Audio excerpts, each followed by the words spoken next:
coming to you for Dates and Cakes, and this week's episode is brought to you by the letter C for caramel corn and PoppyCOCK, because apparently a lot of the guys I date have that in common, just kind of insinuate that. And it was a quick relationship, as always. Actually, this one kind of had longevity to it, but it was on and off. So for the quick factor, we are doing popcorn in the microwave.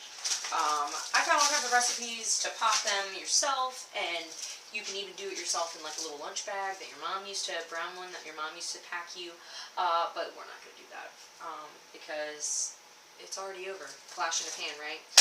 Speaking of pan, in the pan is going to be 3 tablespoons of butter, and a 1/6 of brown sugar.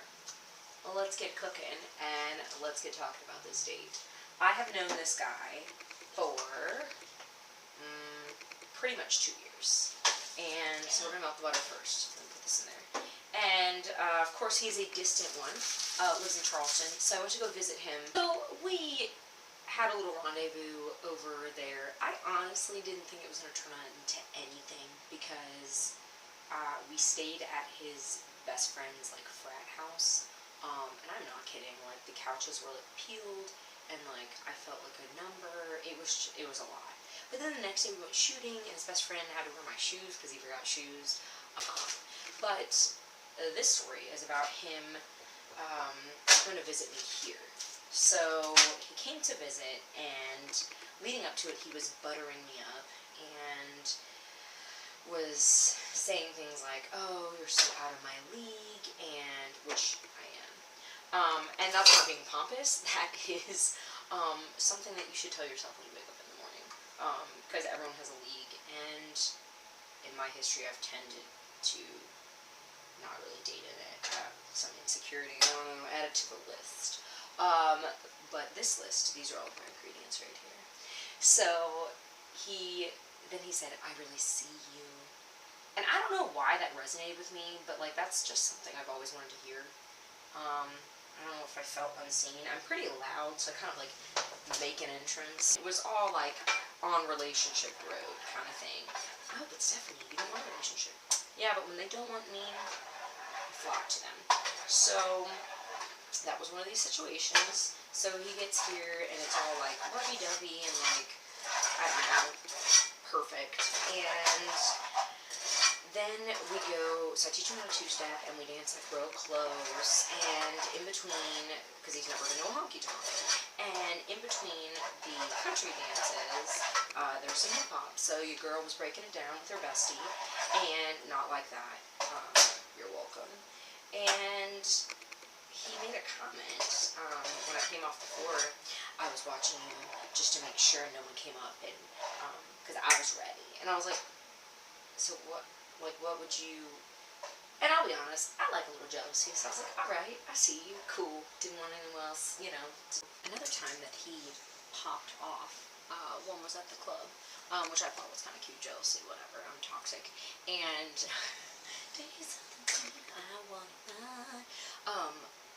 he popped off at my best friend, who's also my roommate, about her divorce, because he was talking about how he had divorced and he's still on his feet, and it's basically inexcusable to not be on your feet after a divorce because you're just not smart enough.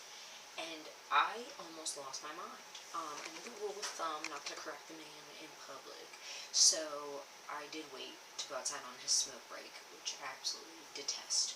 And at one point he made me feel bad about, oh my gosh, stop being dramatic, about like the smoke that he blew in my mouth when he kissed me. I should have popped back with, yeah, this is, smoker's life is not for me. Like, if I wanted a Puff Daddy, then, you know, I'd get the real one. Or baking soda, or no, not baking soda yet. Oh gosh, it's chemical equation, or salt.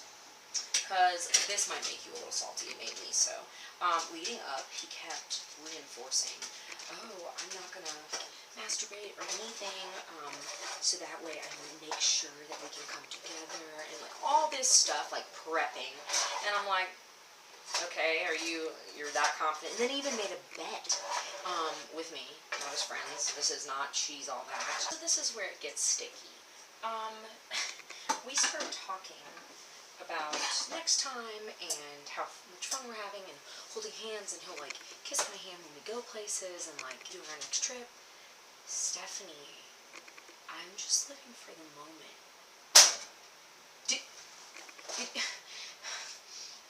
Did you just hit me with YOLO?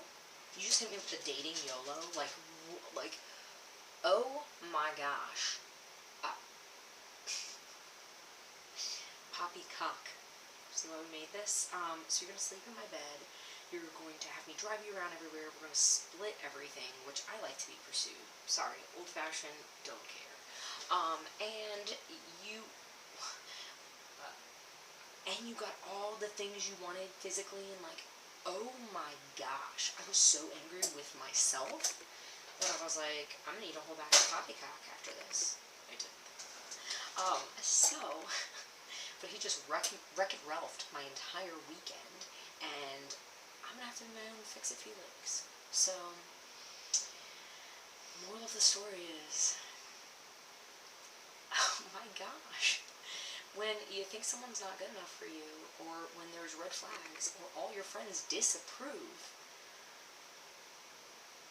listen to that. Because, oh my gosh, I don't know how many times I have to learn the same lesson. Hopefully this is the last time. Take number 53. Let's see what's up. See what's up. Not a complete barbarian, so I'm gonna get it by my hands, by myself. Not to be corny, but maybe I should date myself. Because after all the cooking and cleaning and wife shit I did for someone that YOLO'd me, it's the motto, like that. I guess it goes back to the frat thing, the frat house thing, man. Also, is that what this feels like? Because the last two guys that tried to make me their girlfriend, I was like, no, we're having fun, like, this is great, like, blah, blah. And they were like, we just went on a trip together, we just did this, we just did that. I was like, no, it's fine.